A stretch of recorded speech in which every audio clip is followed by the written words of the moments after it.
धरती पर कुल मिलाकर 5,000 करोड़ पक्षी रहते हैं, जिनमें कई प्रजातियां बहुत दुर्लभ हैं। जिंदा रहने के लिए धरती पर मौजूद हर प्राणी के लिए पानी बेहद जरूरी होता है।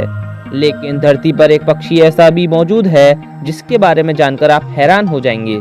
यह खास पक्षी प्यास से तड़पता रहता है, लेकिन झील, नदी या तालाब का पानी नहीं पीता। यह सिर्फ बारिश का ही पानी पीता है। इस खास पक्षी का नाम जैकोबिन कुकू है। यह बर्ड एशिया और अफ्रीका कॉन्टिनेंट्स में मिलती है, और अगर मैं बात करूं इंडिया की तो यह ज़्यादातर उत्तराखंड में मिलती है।